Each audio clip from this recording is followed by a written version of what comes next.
신명기 오늘 13장의 말씀으로 짧은 말씀이지만 기적을 넘어선 믿음이라는 제목으로 말씀을 나누기를 원합니다.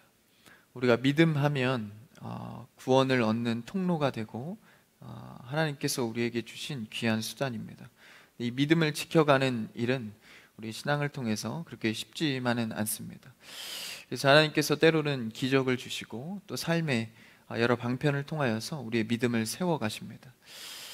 그 중에 우리가 중요한 것은 어떤 상황이나 어떤 환경을 주셔도 우리가 붙들어야 할 것은 믿음이다라는 것입니다.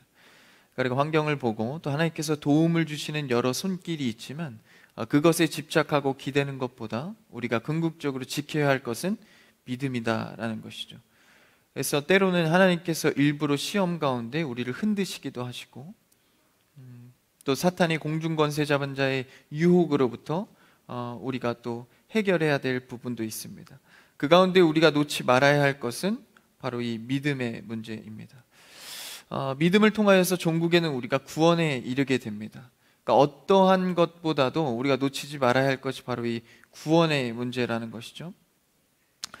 그러면 이 구원의 수단이 되는 이 믿음이라는 문제에 있어서 우리가 정말 이 기독교 진리, 예수 그리스도의 말씀을 믿고 있냐라는 것입니다.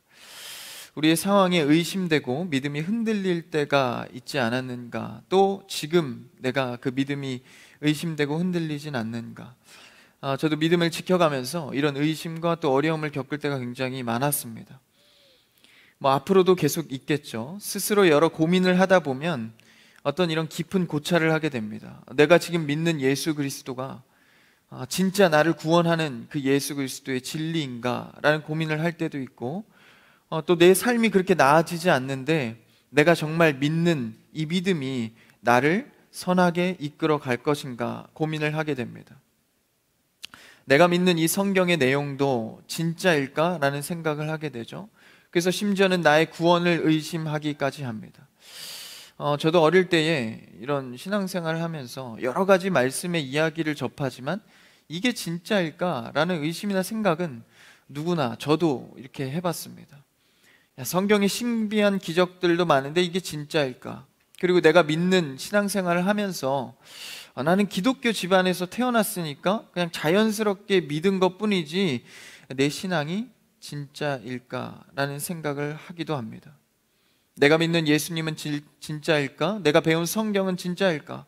기독교에 대한 이 믿음은 진짜일까? 그래서 그 생각이 흘러가다 보면 이것이 좀 증명되었으면 좋겠다라는 생각을 합니다. 그러면서 기도를 하게 되죠. 주님, 나의 믿음을 증명하여 주시옵소서. 이 진리의 예수 그리스도가 증명되기를 원합니다. 내가 집안의 신앙인, 기독교 집안인 이유로 환경 때문에 믿고 있는 것은 아닙니까? 주님, 증명하여 주십시오. 그래서 아주 좋은 믿음의 증거로 하나님께서는 기적을 주시기도 합니다.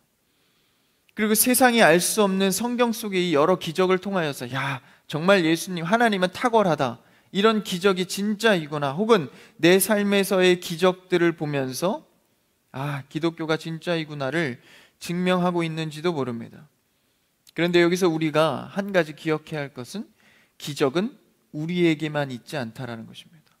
타 종교나 또 사탄의 힘을 입은 자들이 얼마나 많은 기적을 행합니까? 그것 역시도 세상이 알 수 없는 기적이죠. 다른 종교에도 기적은 있습니다. 그럼 내가 기적을 통해서 속고 있는 것은 아닌가? 내가 내 믿음이 증명되고 싶은 이 탐구적 자세를 통하여서 항상 내 신앙의 증명이 되기를 원합니다. 그렇게 주시는 그 기적도 증명에는 한계가 있다라는 것이죠. 우리가 그 잘 아는 그 믿음에 관하여서 도마와 예수님의 대화를 볼 수 있습니다. 4월에는 부활절이 있는데요, 예수님께서 부활하시고 사실 예수님께서 부활하시면 그것으로 구원의 완성 아닙니까? 근데 그것으로 내가 부활했다는 것을 보여주시고 이제 그냥 승천하실 수도 있죠. 그런데 예수님은 그냥 부활로 끝나는 것이 아니라 제자들에게 다시 나타나셔서 말씀을 기억나게 하시고 40일 동안이나 또 말씀을 가르치십니다. 그렇다는 것은 우리의 삶의 신앙은 기적의 믿음으로만 끝나는 것이 아니라 그 기적 이면에 숨어있는 하나님의 말씀과 배워야 할 것들이 있다라는 것이죠. 도마의 대화를 잠깐 볼까요? 요한복음 20장 27에서 29절까지인데요. 한번 앞에 있습니다. 읽어볼까요? 시작. 도마에게 이르시되 내 손가락을 이리 내밀어 내 손을 보고 내 손을 내밀어 내 옆구리에 넣어보라. 그리하여 믿음 없는 자가 되지 말고 믿는 자가 되라. 27절만 잠깐 볼까요?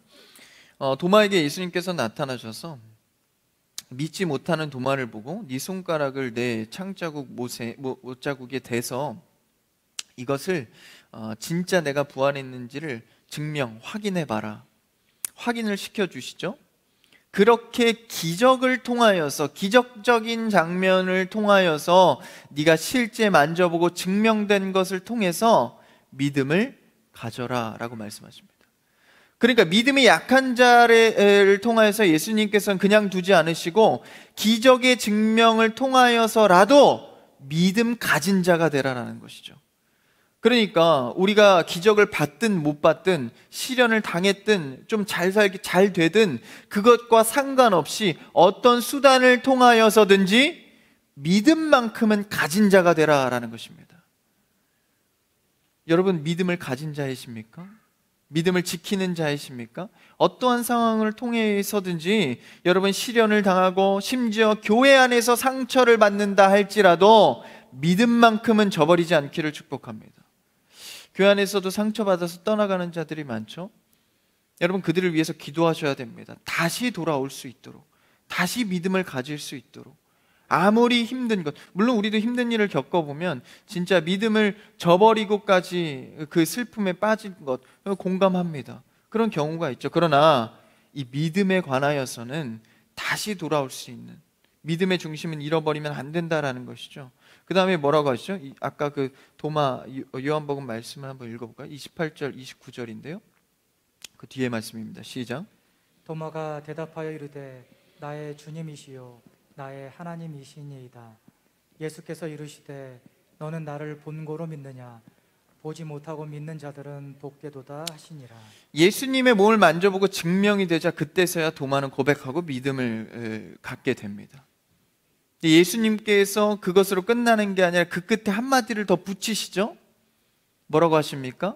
야, 너는 나를 보고 증명되어서 믿었느냐? 그런데 그것도 좋은데 보지 못하고 믿는 자들은 더 복되다. 그러니까 이 믿음에 관해서 진짜 네 믿음을 지금 이 상황에서 예수님을 믿는, 그러니까 부활하신 예수님을 잠깐 믿지 못했지만 지금 상황에서 믿음 기적을 통해서 믿었지만 이제 앞으로 네가 믿음을 지켜가기 위해서 정말 핵심적으로 중요한 것은 보지 못하고도 믿을 수 있는 믿음이다 알려주십니다. 그럼 보지도 못하고 믿는 믿음은 어떤 믿음일까요? 이것은 우리 안에서 나오는 믿음이 아닌 것을 예수님께서 말씀하신 것입니다. 물론 약한 자를 이끄시는, 그 믿음으로 이끄시는 방법에 기적도 주시고 증명도 해주시고 어떤 현상을 주시지만 궁극적으로 우리가 가져야 할 믿음은 보지 못하고 믿는 믿음이라고 말씀해 주십니다. 가르쳐 주십니다. 그것이 복되다, 그게 진짜 믿음이다, 그게 강한 자의 믿음이다 알려주시는 거죠. 그래서 보지 못하고 믿는 것은 증명되지 않았지만 믿을 수 있는 믿음입니다. 그러니까 이것은 인간으로부터 불가능합니다. 여러분, 사람은 어떻죠? 기본적으로 보고 듣고 만져야 알 수 있는 존재입니다. 시간도요, 과거, 현재, 미래를 볼 수 없고 알 수 없지만 우리가 시간의 흐름에 따라서 살아가는 것처럼 우리도 늘 증명되어야 하고 보여져야 하고 만져져야 합니다. 그것 없이 믿는 것은 사실 불가능입니다. 그거 없이도 믿을 수 있는데요, 그거는 내가 했던 경험 때문이지 실제 진짜 믿지를 못합니다.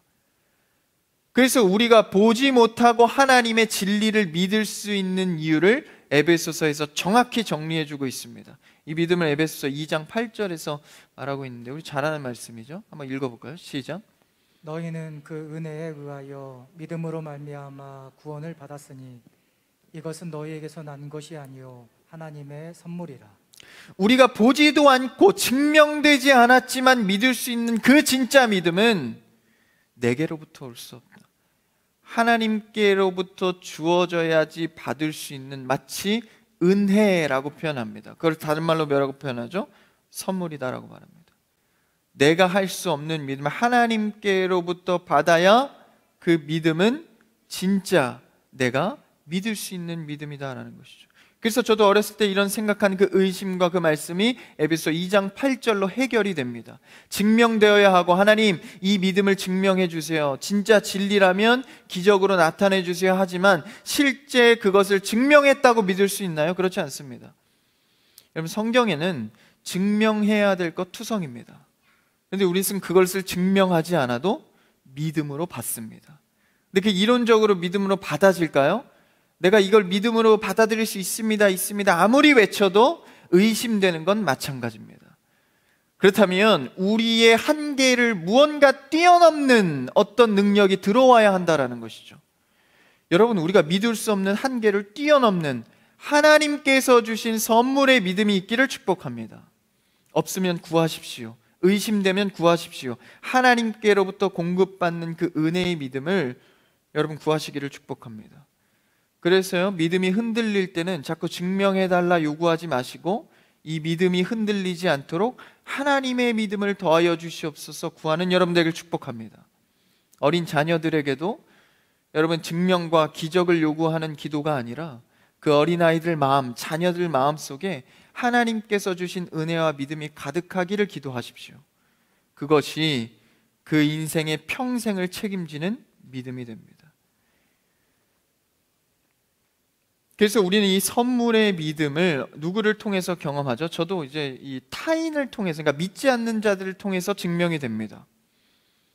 그러니까 믿지 않는 자들과 대화해보고 전도하려 해보고 설명하고 설득하려 해보면 그것에 전혀 관심을 갖지 않아요. 쉽지 않습니다. 성경의 말씀이 아무리 뛰어난다 하더라도 그것을 설득력 있게 전해도 그들이 설득이 안 됩니다. 이런 모습을 볼 때 내 자신을 비춰볼 수 있는 것이죠. 그들의 말을, 믿지 않는 자들의 말을 가만히 들어보면 굉장히 합리적입니다. 틀린 것이 없어요. 현재의 문제나 어떤 생계의 어려움, 또 합리적인 이야기들, 이런 걸 들어보면 굉장히 설득이 됩니다. 물론 답답할 때도 많죠, 내가 전하면서. 근데 그 후에, 그 대화 후에 내 자신을 보면, 야, 이 모든 합리적인 이야기들을 뛰어넘어서 내가 믿고 있다는 사실을 보면, 야, 이것은 내가 믿고 있는 것이 아니구나라는 것을 깨닫게 됩니다. 우리는 늘 믿는 자들과 대화하기를 좋아하고 믿는 자들과 대화가 익숙하다 보니까 이걸 망각하는 거예요. 믿지 않는 자들이 믿음을 받아들이는 데는 얼마나 수많은 어려움과 증명들이 필요한지를 말입니다. 그래서 우리는 깨닫게 되는 것이죠. 내가 신앙의 집안이었기 때문에, 혹은 내가 어떤 기적이나 증명을 통해서 믿은 것 같지만 그게 아니라 하나님께서 주신 믿음을 통해서 내가 믿게 되었다는 사실 말입니다. 여러분, 우리는 이것을 붙들어야 합니다. 흔들릴 때, 상황이 나를 압박할 때, 나는 이 상황 때문에 믿은 것이 아니지, 하나님께서 좋은 것 주셔서 내가 믿은 게 아니지, 하나님이 주신 믿음으로 나도 할 수 없지만 하나님이 하게 하셨지, 그러니 이 어려운 상황도 하나님께서 주신 믿음으로 통과하게 하시리라. 여러분, 이런 믿음이 있기를 축복합니다. 그래서 우리는 모든 증명 없이도 믿을 수 있는 믿음을 갖고 있습니다. 그래서 기억해야 되는 거예요. 언제 이 성경의 많은 기적들과 행위들을 다 증명하겠습니까? 혹은 이 상황들이 증명된다 해도 우리가 믿을 수 있는 것은 아니죠. 그래서 하나님께서 허락하신 이 믿음이라는 선물을 우리는 날마다 붙들어야 합니다. 그래서 이 시각으로 바라본다면 우리의 신앙은 생각보다 굉장히 단순해집니다. 증명의 차원이 아니라 신앙의 차원, 은혜의 차원으로 믿음을 끌고 들어온다면 증명할 문제가 아니라 은혜를 더욱더 사모해야 될 문제로 바뀌어지는 것이죠. 그래서 하나님이 우리에게 선물로 주셔서 믿어지게 하셨으니 주님께서 이미 내 안에 들어와 주셔서 일하고 계시니 이제는 증명의 차원이 아닌 은혜의 차원으로 살아갈 수 있는 것입니다. 예수 그리스도께서 우리에게 그 은혜를 부어주셨으니 우린 그 은혜만 붙들고 그 은혜의 수혜자로서 믿음 갖고 살아가는 것이죠. 그래서 기적이 우리의 신앙을 도와줄 수는 있지만 지탱하지는 못합니다. 여러분, 기적의 증명으로 신앙을 지탱하지 않는 여러분 되길 축복합니다. 날마다 그것에 기대면 우리의 근본적인 믿음을 잃어버리게 되는 것이죠. 그래서 그 말씀을 강조하기 위해서 이스라엘 백성들에게, 신명기는 이제 율법이죠, 이스라엘 백성들에게 그 말씀을 해주고 있는 것입니다. 한번 1절과 2절만 한번 읽어볼까요? 오늘 말씀입니다. 시작. 너희 중에 선지자나 꿈꾸는 자가 일어나서 이적과 기사를 내게 보이고 그가 내게 말한 그 이적과 기사가 이루어지고 너희가 알지 못하던 다른 신들을 우리가 따라 섬기자고 말할지라도. 오늘 말씀, 이제 애굽에서 나온 그 이스라엘 백성들이 가나안 땅으로 가면서 광야를 거쳐 모세를 통해서 율법을 받습니다. 그러니까 400년 동안 종살이했던 그 히브리인들이, 이스라엘 백성들이 그 가나안 땅으로 이제 이동해 가면서 사실 얼마나 그 종살이하던 문화와 또 이렇게 못 살던 서름이 있겠습니까?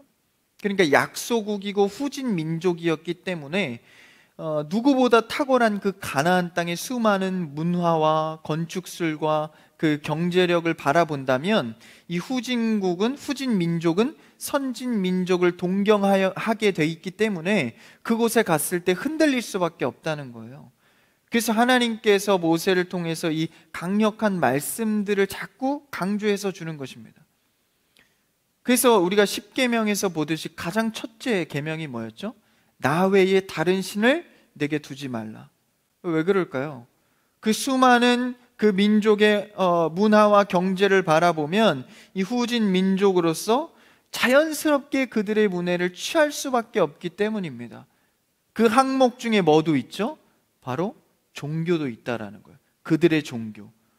얼마나 많은 탁월한 신들이 있겠습니까? 뭐 태양의 신, 뭐 땅의 신, 이러면서 자신의 행복을 추구해 줄 수 있는 그런 신을 만나게 된다면 자연스럽게 흔들릴 수밖에 없다는 거예요. 그래서 할 수 있는 게 무엇입니까? 모세를 통해서 강력한 말씀을 그들에게 전하는 것이었습니다.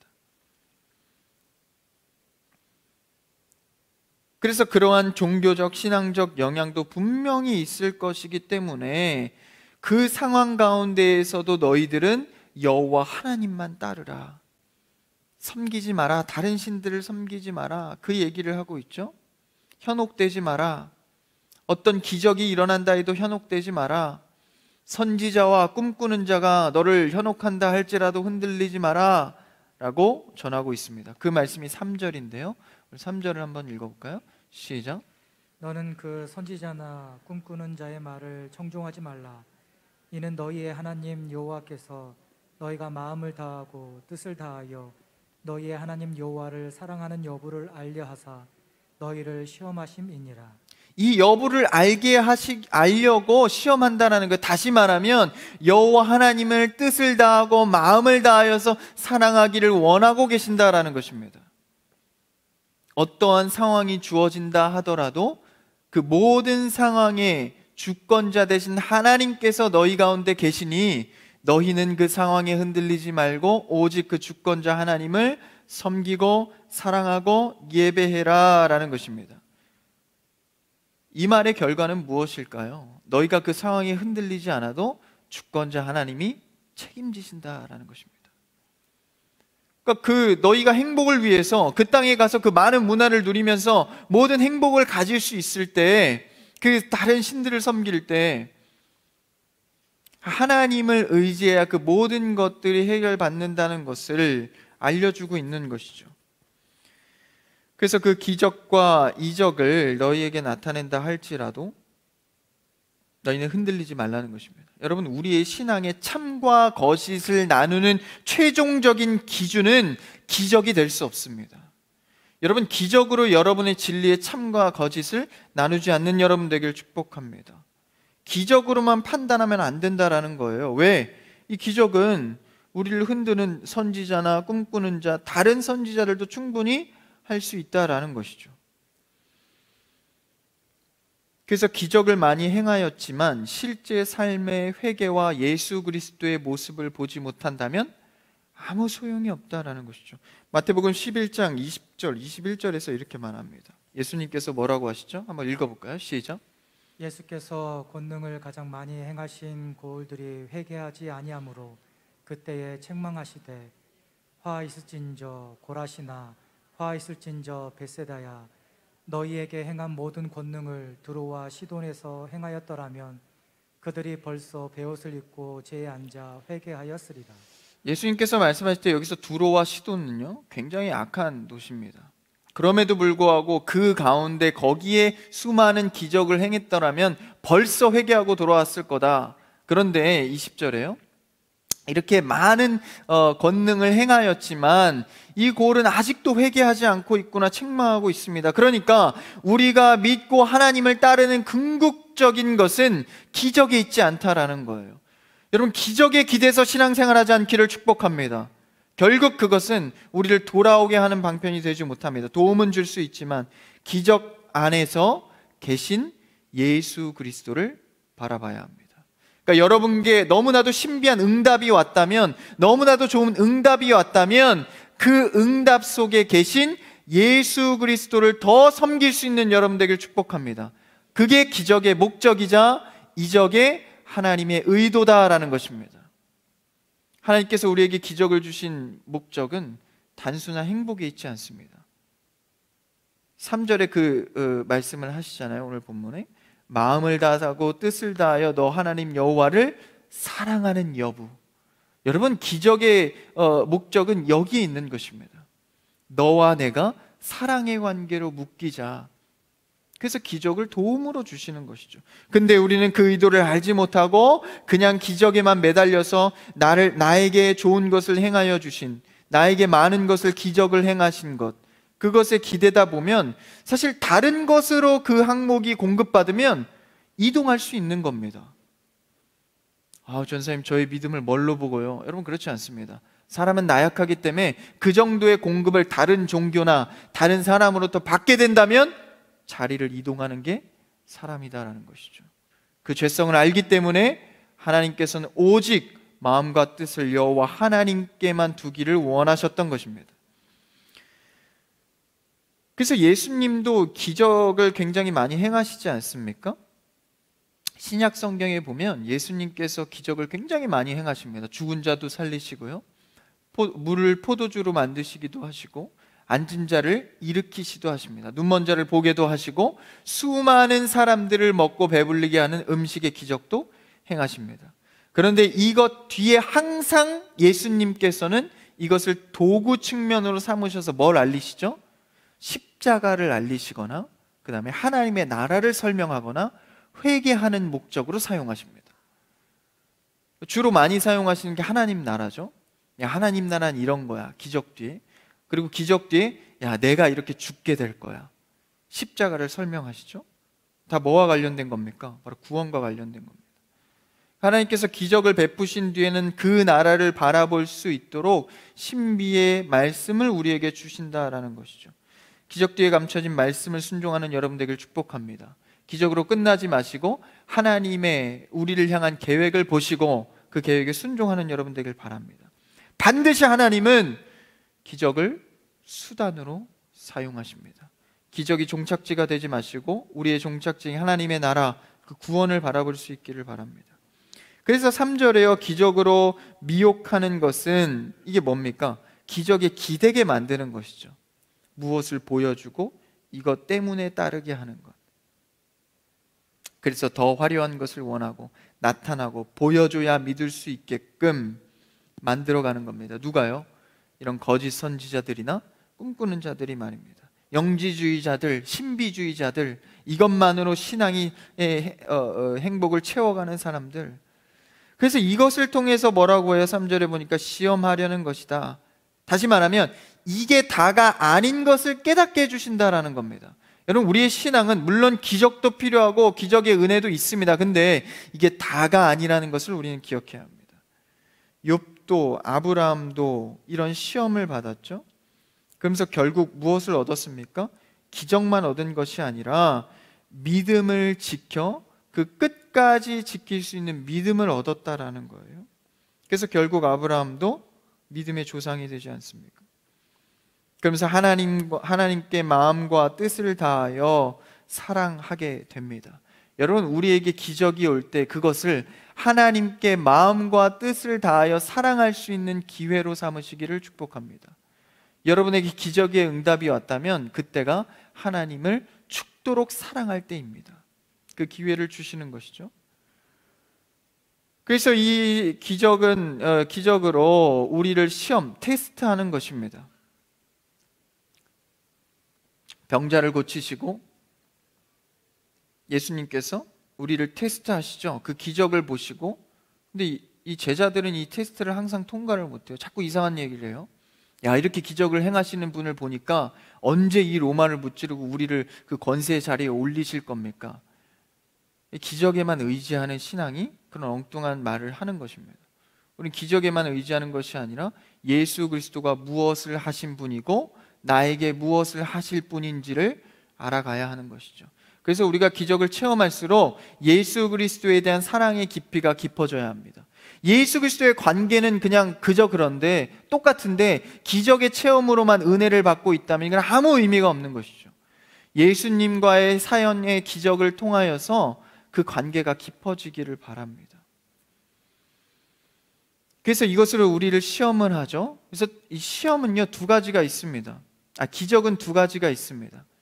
그러니까 하나님께서 우리에게 믿음에 도움을 주시기 위해서 주시는 기적이 있고요, 두 번째는 사탄이 우리를 걸어넘기는 기적이 있습니다. 여러분 무당 아시죠? 무당들도 기적을 행해요. 그 작두인가요? 작두 위에 타서 이렇게 뛰지 않습니까? 날이 날카로운지 어쩐지는 모르겠지만 그게 이제 진짜로 신내림 받아서 이렇게 막 하시는 분들도 있잖아요. 그리고 타 종교에서도 그런 기적들은 늘상 일어납니다. 여러분에게 그 타 종교가, 여러분 자녀가 병들어 있는데 그 타 종교에서 와서 여러분의 자녀를 기적적으로 회복시켰다고 생각해 보십시오. 여러분 그러면 종교나 그 사람들의 기적을 향하여서 조금 흔들리지 않겠습니까? 전사님 저희를 뭘로 보시고 그 정도의. 근데 여러분, 내 자녀의 문제나 내 문제 혹은 정말 간절한 마음에 사로잡혀 있을 때 정말 누군가가 그 기적을 행하고 그 기적을 행하신 분이 알라신이다 뭐 이렇게 말한다면, 여러분 우리끼리는 그냥 웃고 넘길 수 있지만 실제 내 문제가 된다면 모르는 겁니다. 그 믿음의 문제에 있어서 이 기적이 그만큼 우리에게 큰 유혹이 된다라는 거예요. 그래서 이 두 가지의 기적을 우리는 잘 분별해야 합니다. 기적이 일어났을 때 이게 사탄으로부터 온 기적인지 하나님께서 나의 믿음을 세우고자 하는 믿음인지 그 기적인지 우리가 잘 봐야 하는 것이죠. 그래서 때로는 이 기적이 위험할 수 있다라는 것입니다. 그래서 기적에 기대는 신앙은 항상 위험을 갖고 있는 것이죠. 기독교의 부흥이 처음 일어났을 때 뭘로 출발했죠? 겉보기에는 사실 기적으로 출발했습니다. 한창 그 우리나라의 부흥이 일었을 때, 교회가 막 세워질 때요, 그때 뭐가 동반됐냐면 바로 치유의 기적이었습니다. 병든 자가 살아나고 다들 간증으로 경험하고 그때 폭발적인 부흥이 일어났거든요. 그럼 뭔가요? 하나님께서 이 수단으로 주신 겁니다. 부흥의 수단으로 말이죠. 근데 그 기적을 잘 보면 처음에 우리나라에 복음이 들어올 때 뭘로 들어왔죠? 기적으로 들어오지 않았습니다. 선교사도 들어오기 전에 먼저 뭘로? 말씀으로 들어왔다는, 이 쪽복음이라고 우리나라에 먼저 말씀이 먼저 유입돼서 그게 이 해석되어서 그 말씀을 사람들이 보기 시작해서 공동체가 먼저 생기고 이 선교사가 들어왔거든요. 선교사가 그걸 보고 깜짝 놀란 거예요. 야, 우리가 아직 들어가지도 않았는데 어떻게 이 복음을 알고 있지? 그 이후로 이제 기적이 생기고 병든 자가 낫게 되고 해서 폭발을 하지 않습니까, 복음이? 그러니까 우리는 이 기적 때문에라고 보여지는 표면 때문에 착각을 하는 거예요. 여러분, 우리의 신앙의 시작은 말씀이었습니다. 할렐루야. 그렇기 때문에 중간에 기적이 일어난다 할지라도 그 기적을 누리되 항상 조심해야 하는 것이죠. 기적의 도움을 받아서 부흥했다면 그 믿음을 유지하는 것은 결국 예수 그리스도의 말씀입니다. 우리를 건강하게 믿음으로 세울 방법은 다시 복음으로 돌아가 예수님을 깊게 아는 것입니다. 그것을 3절에서 오늘 어떻게 표현하죠? 여호와 하나님을 사랑하는 것. 여러분, 기적으로 끝내지 마시고 여호와 하나님을 사랑하는 여러분 되길 축복합니다. 그래서 기적이 반복되고 계속될수록 우리는 날마다 하나님을 사랑하려는 태도가 있어야 한다는 것입니다. 여러분 삶에 기적적인 일들이 많이 일어나기를 바랍니다. 그리고 날마다 하나님을 사랑하려는 사모함도 날마다 커지기를 축복합니다.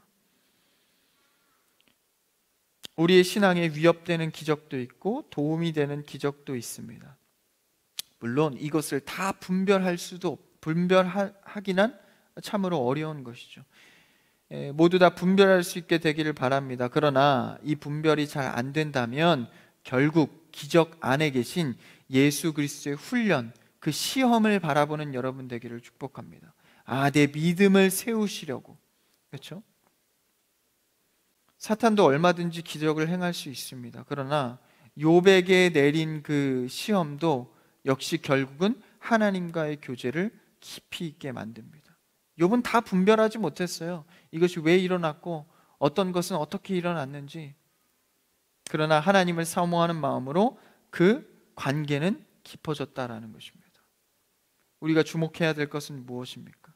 하나님을 향한 믿음과 사랑은 기적으로 해석되지 않습니다. 오히려 우리를 시험하는 것으로 경계하여서 우리의 근본의 믿음은 여호와 하나님을 마음과 뜻을 다하여 사랑할 수 있는 여러분 되길 축복합니다. 그래서요, 교회 안에서 제가 서두에도 말씀드렸지만 어떤 돈에 대해 상처를 받거나 사업에 어떤 문제가 생기거나 교회 안에서도 사기를 당하는 경우도 있어요. 물론 안타깝죠. 굉장히 슬픈 일입니다. 그렇다고 믿음을 버리게 된다면 그것은 비교도 안 될 슬픔과 절망입니다. 여러분 삶에 얼마나 많은 상처와 힘듦이 있습니까? 저는 그 상처와 슬픔을 다 알지는 못하지만 여러분, 믿음을 버릴 정도는 아니다라는 것이죠. 아무리 힘든 시련이 와도 구원의 크기와 비교할 수는 없습니다. 우린 이미 그 믿음으로 구원을 소유한 자들입니다. 그래서 하나님 안에서 나는 왜 불행한가? 내 사업은 잘 되지 않는가? 우리의 가정은 왜 이대로인가? 그러나 늘 하나님과의 그 기적의 사연을 만들어감으로 믿음을 버리지 않는 여러분 되길 축복합니다. 여러분, 사실요, 하나님과의 사연이 없이 잘 되면 그것은 결국 하나님을 떠나게 됩니다. 성경에서도 수많이도 보고요, 믿음 생활하면서 수많이도 목격하게 됩니다. 그러니까 우리의 믿음은 날마다 하나님께서 어떤 시험을 통해서, 훈련을 통해서, 사연을 통해서 만들어갈 수밖에 없다라는 겁니다. 여러분, 한번 솔직해져 볼까요? 정말 솔직히 하나님께서 내 평생 먹고 살 수 있게 한 번에 다 부어주신다면 여러분, 하나님 끝까지 열심히 따를 수 있으십니까? 정말 솔직하게 말입니다. 저는 여러분 앞에 솔직하게 말합니다. 아무 근거와 사연과 기적과 어떤 경험 없이 하나님께서 무조건적으로 평생 행복하게 해주신다면 저는 하나님, 글쎄요, 그렇게 잘 못 따를 것입니다. 저는 저를 잘 알기 때문에 확신합니다. 하나님께서 때때마다 그 은혜의 사연을 만드시고 때로는 기적으로 돌보시고 때로는 시험으로 내모시고 이 사연을 통해서 잘 되게도 하시고 못 되게도 하시고 때로는 일으키시고 넘어지게 하셔서 결국은 하나님의 관계가 깊어지게 만들게 한다라는 것입니다. 여호와 하나님을 마음과 뜻을 다하여 사랑하고 예배할 수 있는 것은 이 하나님과의 믿음의 사연이 필요합니다. 시험과 훈련이 반드시 필요한 것이죠. 그래서 예수님도 우리에게 말씀하시잖아요. 너희 십자가를 지고 나를 따르라. 이것은 제자도, 그러니까 하나님의 구원의 반열에 들어온 사람 모두 다 이렇게 해야 된다는 거예요. 죄된 인간은 하나님과의 사연 없이 결코 하나님을 따를 수가 없습니다. 이스라엘 백성들도 수많은 사연을 거쳤지만 결국 가나안 땅에서 수많은 죄를 범하게 됩니다. 그만큼 이 문제는 쉽지 않다라는 것이죠. 그러나 우리가 이 기적이든 어떤 경험이든 결국 하나님을 마음과 뜻을 다하여 사랑할 수 있는 것은 하나님께서 우리에게 주신 선물의 믿음 때문입니다. 오늘도 여러분이 이 선물의 믿음을 통하여서 하나님을 따르는 여러분 되기를 축복합니다. 그래서 우리의 삶에 기적을 기대는 신앙이 아니라 하나님 앞에 정말 내가 예수 그리스도와 사연의 깊이가 깊어져서 참 믿음, 주님께서 주신 선물의 믿음으로 살아가는 여러분 되기를 축복합니다. 말씀을 정리합니다. 오늘 신명기 말씀을 통하여서 기적을 넘어선 믿음이 우리 가운데 있기를 원합니다. 때로는 환경이 나를 흔들고 미혹되는 기적이 나를 흔들지라도 하나님께서 주신 믿음 붙들고 그 믿음으로 나아가기를 축복합니다. 만지지 않아도, 증명되지 않아도, 보이지 않아도 하나님께서 나에게 구원을 허락하셨으니 그 구원의 표대를 향하여서 날마다 달려가는 멋진 여러분의 신앙과 가정이 되기를,